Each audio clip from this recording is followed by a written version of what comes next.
Two of the Big 12's best meet up in the historic Fog Allen this weekend, but it might not have the same kind of lore it used to have. Let's jump in.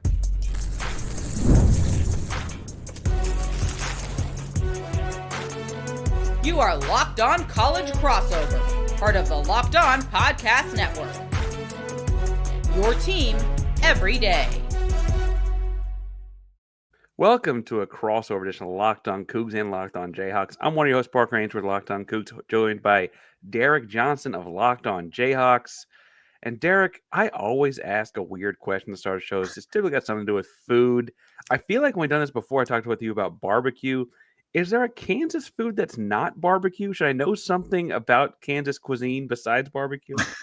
No, I mean it's just your I don't know. I guess it would just be barbecue is what you're kind of known for there. But you have other foods. The beauty of if you come out to Lawrence, go to Mass Street, you're not going to get a lot of like chain restaurants. It's a lot of local eateries, and you can get a lot of different. You want Italian food, you want a good burger. There's a lot of different places you can go.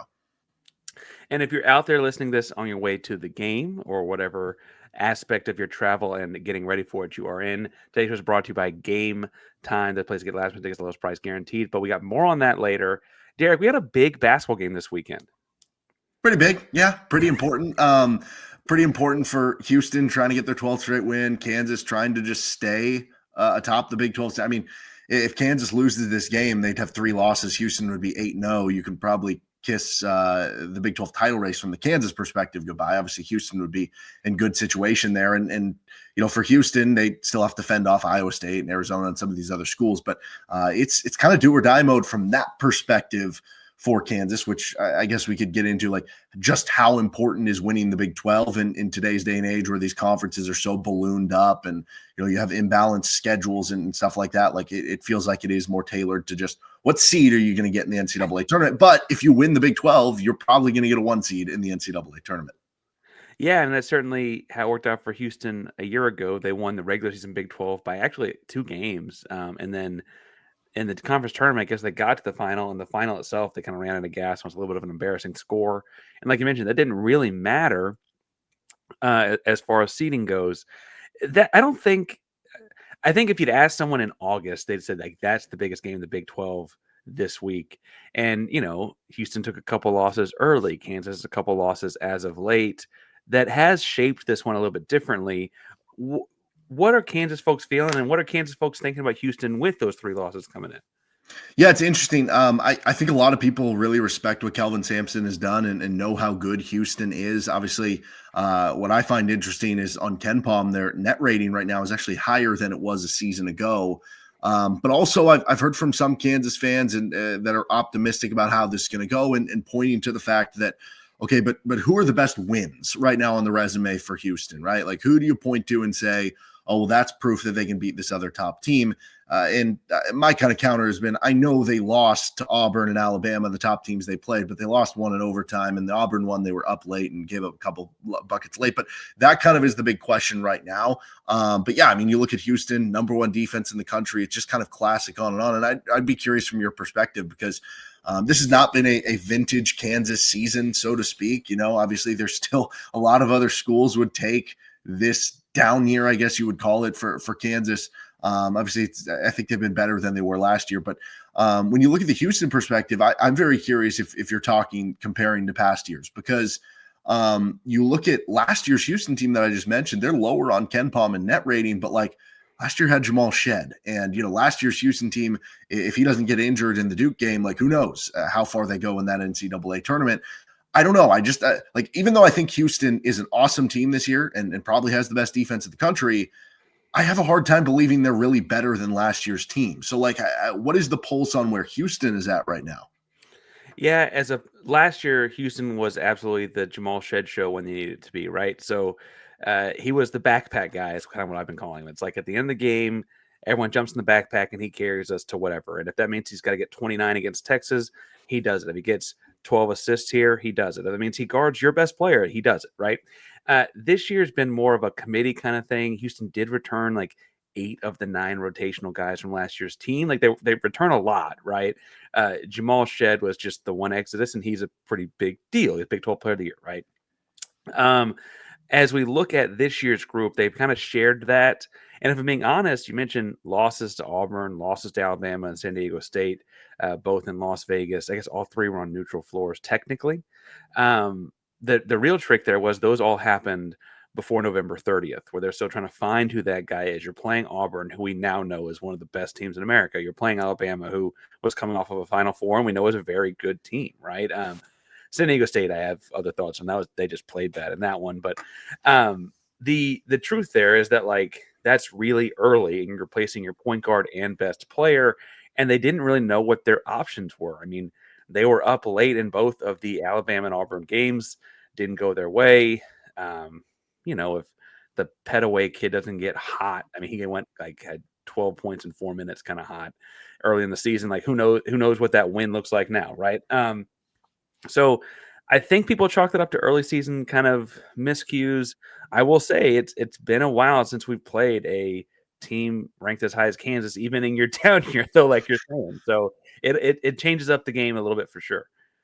Yeah. And obviously the other part of this is, okay, well, Houston beat West Virginia by double digits and Kansas lost that game in Allen Fieldhouse. And obviously Kansas has made a lineup change since then. But do you think this Houston team is as good as last year's? I think that because of the depth, they can sustain an injury better.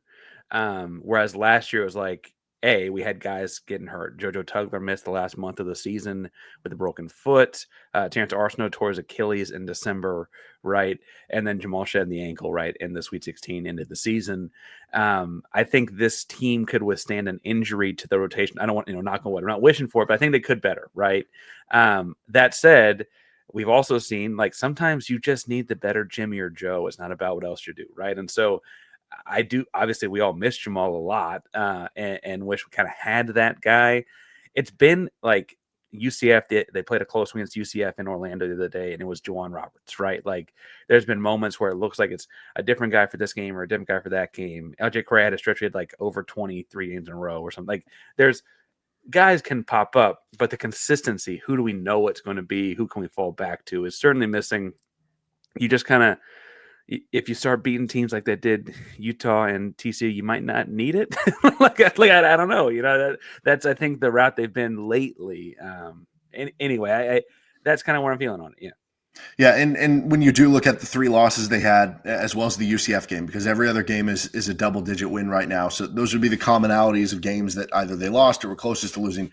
Is there one thing, or is there a key common denominator that you look at and say, okay, this is what usually happens when they do get close to losing, whether it's something the team's doing, whether it's a style of play of the other team, or like a type of player that has caused them troubles? Like, what do you look at there?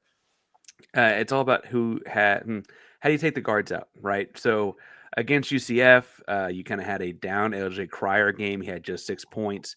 Emmanuel Sharp finished with 9, but he didn't score for a long time in that one. Those guys are both over 13 points per game, right? And then in like Alabama and Auburn, your point guard Miles Uzan fouls out. Like that's a big deal. The point guard kind of orchestrate. The offense is very pro feeling in a lot of ways, but the point guard has to do a lot of the setup. And then you're without in those games where he fouled out, Jamal Shead from last year, and then your current point guard Miles Uzan. No one's on the team has really run a lot of point at that point in the game, right? So, hurting their guards in terms of like disrupting what they're trying to do, it seemed to be pretty effective. I will say, like against UCF, the big men showed up and ended up winning the game for them. And Alabama and Auburn were a combined 10 points. I mean, it's not like they were like blown out in those games or something like that. So they still find ways to be competitive. It's just that's been the commonality, I guess, amongst all four of those. Well, I think it's going to be a fun one in Allen Fieldhouse. Let's get to the Kansas side of things after a quick timeout here. Yeah, we got to take a time out to tell you about our buddies over at Game Time, because if you're attending an NFL playoff game, and I know Kansas folks, I mean, if you're up there this weekend, there's a pretty big playoff game in Kansas, the state of Kansas anyway, this weekend.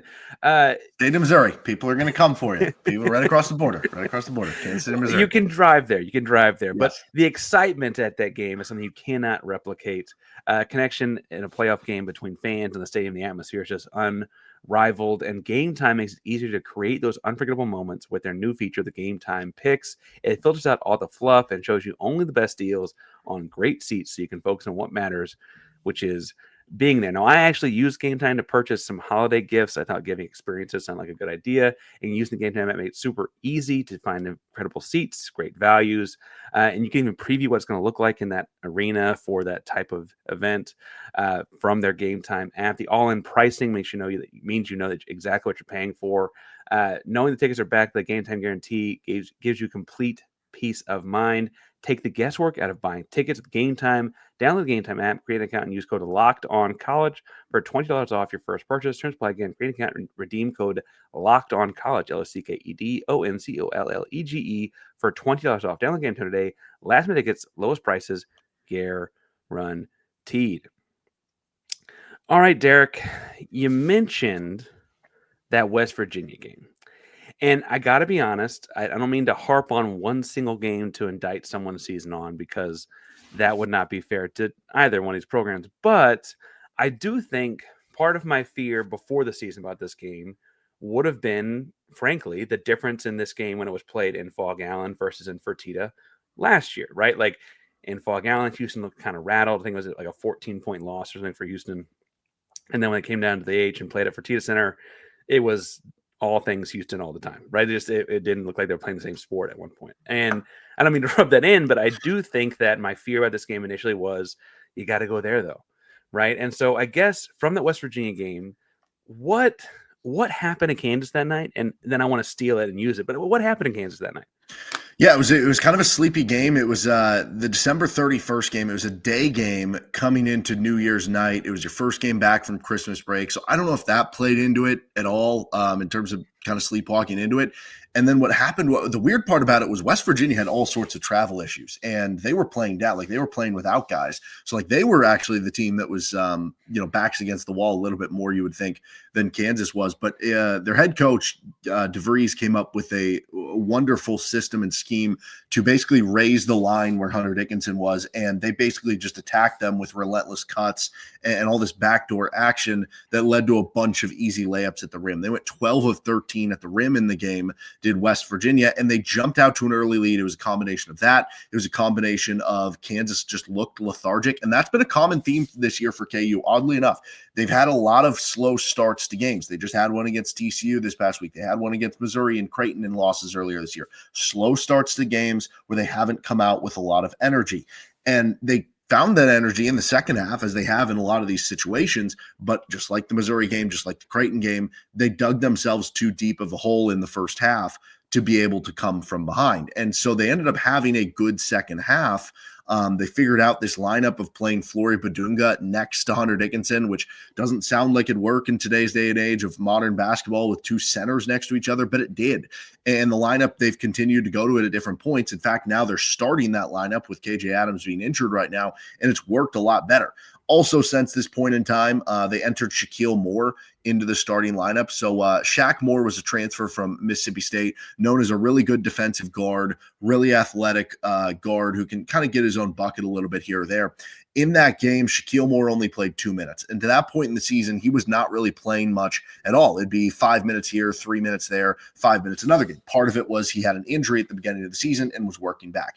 Gets into the starting lineup the game after that. From then on, they've only lost one game. It was at Iowa State. They blow out UCF. They win by double digits against TCU and at Cincinnati. So there's a couple things at play. One, they found their starting lineup a little bit better now.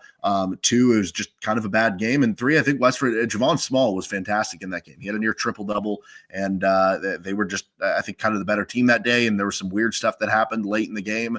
Kansas almost found a way to come back and win the game, but they end up fouling Javon Small on a three. They have a weird last-second play. It was just kind of a weird game that certainly shows this team has the ability to lose a game at home, which, normally that doesn't happen in a given year, or at most you're losing one at home at Allen Fieldhouse, but certainly problematic, but they have shook it off since that point. And in fact, since Friday, leading into a weekend, since Shakeel Moore entered the starting lineup, basically, if you look at Bart Torvik, the number one defense in the country is Houston. Since that point, the number two defense in the country is Kansas. Well, and I guess that lineup can help shed some light on what I want to ask next, because whether it's the the Big 12 squad text group or following you on Twitter or whatever, it sounds like the Hunter Dickinson experience has been a roller coaster. And you're acting like it's a simple, like some lineup fixtures around him that might have been unconventional. Is that really opened him up some that maybe didn't have him earlier when you lose to guys like Creighton and Missouri? Like what's shifted in him and what part of the roller coaster are we on right now? It's a really tough discourse with Hunter Dickinson because he puts up unbelievable All-American level production when you look at the box score. And that is worth something. He was really good in Kansas' win over Houston last year at home when he had 20 points. At the same point in time, there's certain defensive deficiencies. Now, I know there are certain numbers out there that say, and like if you can get him in a one-on-one post-up setting or just allow him to be big because he is gigantic on defense, then like he can be effective there. But if you can get him out in ball screens, get him out in space, that's where problems occur. Now, the problem on the offensive end that had been running up to recently was there just wasn't spacing for him down low. And the lineups where you're playing KJ next to Hunter, it just wasn't working well. And to the point where up until KU's game against Kansas State on Saturday, Hunter Dickinson only had one game shooting 45% or better from the floor in Big 12 play. The spacing wasn't there, and I think that hurt him. So KJ Adams being hurt right now, it certainly hurts the team from a physicality perspective, from having another senior on the court, he's probably been their best defender so far this season, but I think it has opened things up a little bit more for Hunter. Plus, one thing I think is interesting, Hunter has really struggled shooting the three ball this year. He was proficient at it the past couple of years, although he had one long cold spell last season at Kansas.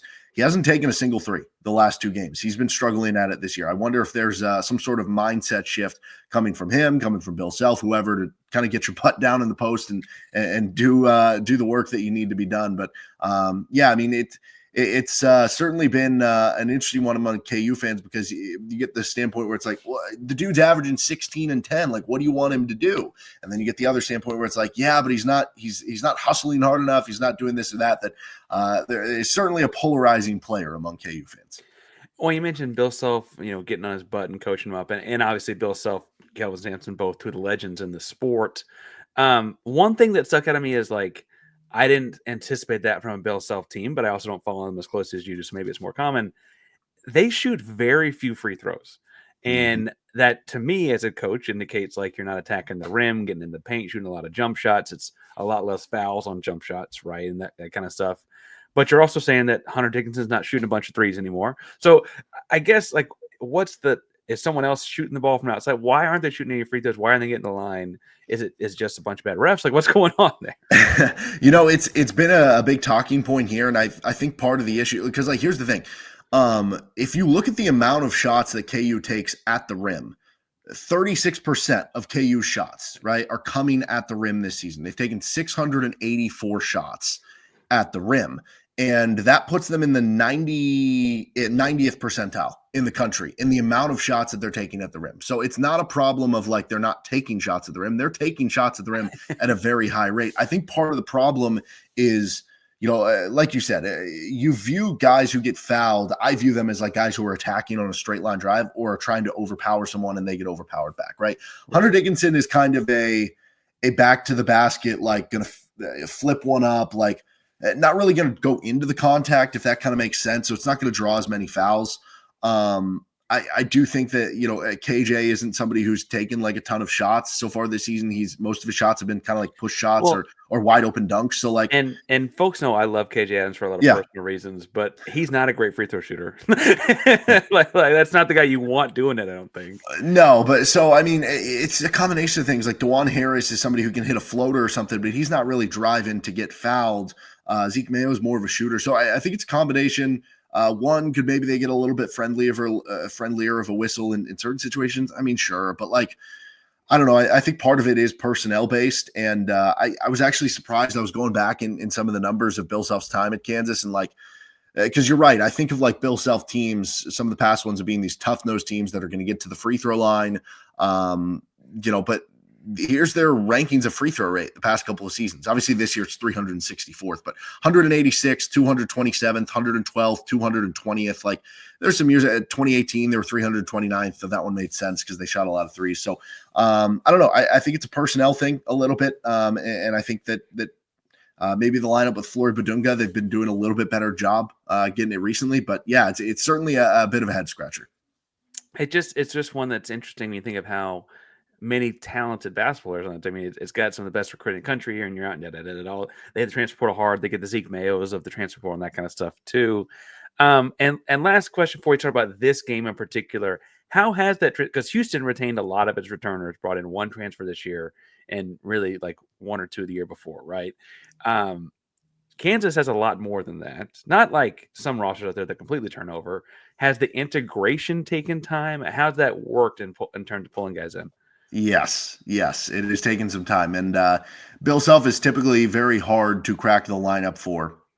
And we've seen that right now. AJ Storr's coming off a double-digit point game against TCU. Before that, it had been really getting nothing from AJ Storr, who was an All Big Ten second-team performer from a year before. So the question is if he can build on that coming into the Houston game. Like Rylan Griffin has shown some good flashes, but hasn't really been able to consistently crack into Bill Self's circle of trust, so to speak. It takes time with Bill Self, and Zeke Mayo's kind of been the one guy who hit the ground running right away and has lasted the whole way through with transfer coming in who has been able to find that trust with Bill Self. Like I said, with Shakeel Moore, he's found it now, but it took him till January to do so. With Storr and Griffin, it's been kind of yo-yoing in back and forth. So it has not been smooth sailing with the transfer portal, I would say, so far for Bill Self. Well, as we, I guess, transition to the third segment, we do need to talk about this game in particular. And I guess I'll start with you because I'm already asking questions about Kansas, and I think there's a lot of ways this game goes either way. FanDuel, as of recording of this episode, FanDuel's not have the line out, but KenPom's got a 1-point game, right? I mean, that is a true toss-up in any way that KenPom could do it. I want to know what you think if Kansas were to win this game. If Kansas is victorious come Saturday night, what will they have done right? What's something they've got to do to win the game? I mean, this doesn't sound like a statistical thing, but it's like they have to play tough. When I think of Houston basketball, when I think of Kelvin Sampson basketball, I think of toughness. And that can come in a lot of different forms, right? That can come in rebounding. That can be coming, winning 50-50 balls. That can come in being the first on the floor. That can come in finishing through contact. There's a lot of different stuff that can come through. Kansas has to play tough. And going back to what I said earlier about how the season has gone, they've had some games where they haven't played with that full energy at the beginning of the game. I think if you're a tough team, you come out and play with energy in this game against Houston. You don't get walloped in the mouth right away. I think that would be something that I would look to. Beyond that, you have to take care of the basketball. I mean, Houston forces turnovers at such a good rate. You can, I think, live with those dead ball turnovers. You can't have the live ball turnovers that are going to lead to easy points for Houston because these are two really good defenses. And I'll be very interested to see how Houston, Kansas typically has struggled against teams who can space them out and shoot threes with this iteration of the team. But I am curious from a matchup perspective because they do play kind of three smaller guards. The way Kansas has been playing lately has been three smaller guards around two big men. So, I mean, stylistically, there's some similarities there that I wonder if KU will be able to match up okay there, and that this will be a lower scoring game, and it could come down to the margins, and the margins are the toughness. The margins are, taking care of the basketball, not turning it over, maximizing those possessions so you can get shots up. Flip side, Houston wins this one if what? I think they got to win the turnover battle. It's funny. I didn't mean to. We didn't converse beforehand. I know we're going to do the exact similar thing. But this is one of the few teams, as far as like top end teams that Houston will play, that they might actually have a size advantage in the guard room, right?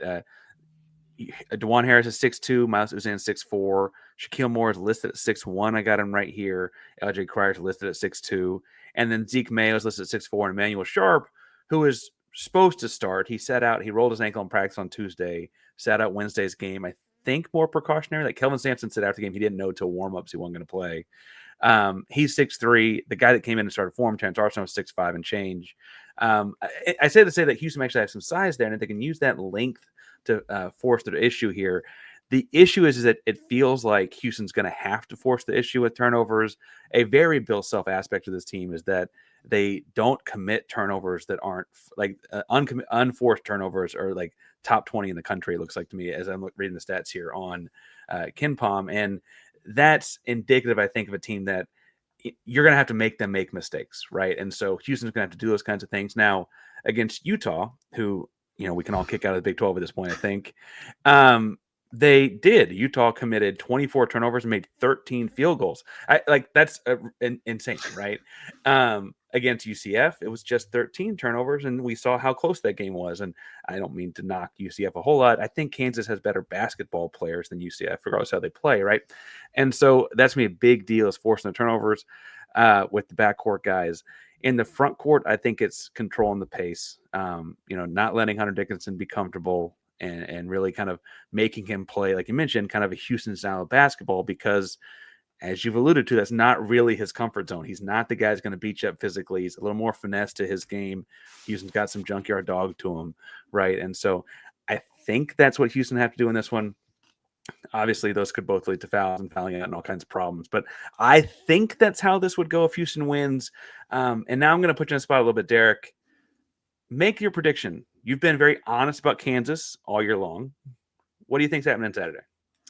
So I'm actually picking Houston in this one. I think they have the toughness factor. I think Kansas has figured out the defense as the season has gone on, but I do have questions about the offense. And when you're playing the number one defense in the country and you're coming off a game where you just had 17 turnovers against TCU, I don't know that is a great recipe for beating this really good Houston team. So there is a part of me that thinks Kansas wins the game just because it'll be close and Allen Fieldhouse magic and stuff like that.